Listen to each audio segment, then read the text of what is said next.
My name is Lisa Ohlen Harris, and I'm the author of this book, the 5th season, A Daughter-in-Law's Memoir of Caregiving. During the final years of her life, my mother-in-law lived with my family and me, and I became her primary caregiver. And these were months when we became close, we had a lot of good time together, but we also had hard times. And I felt like I lost my identity in some ways. I want to read you a brief chapter from the 5th season. The title of this chapter is Comfort Food. I wooed Jeannie's appetite with her favorite foods: grits, banana pudding, Miracle Whip and bologna loaf on white bread, French dressing over cottage cheese, sausage gravy over biscuits, palace... I'm going to need to start over. I wooed Jeannie's appetite with her favorite foods: grits, banana pudding, Miracle Whip and bologna loaf on white bread, French dressing over cottage cheese, sausage gravy over biscuits, pallid sauce so thick with grease that the leftovers will congeal, gray and lumpy. Tomorrow I will reheat them to mash over her toast. When she first moved in with us years ago, I made things my way: stir-fry, one-pot dishes, beans and rice. She ate only after fishing out the veggies. If I used tofu, she asked, "What's this stuff?" and pushed it aside. And yet she bragged, "Lisa is such a good cook."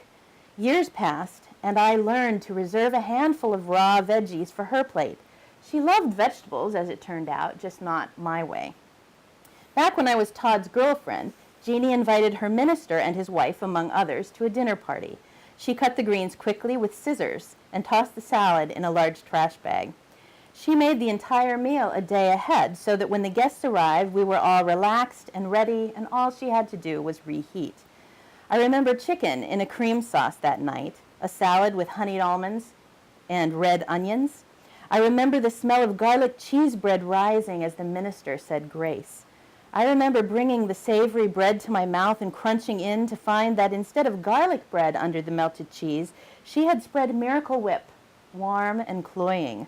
After a long wash of ice water to get the hunk down, I poked at the rest of my meal.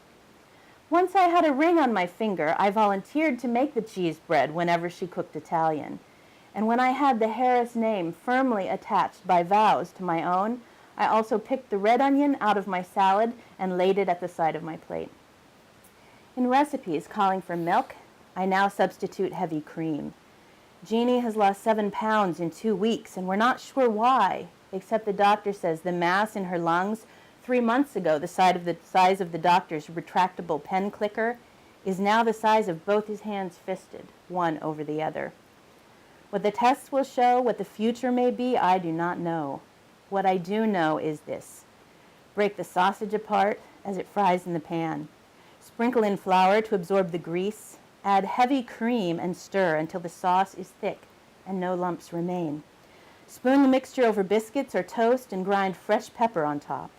When I bring it to her, the plate will be warm through. She will take and eat.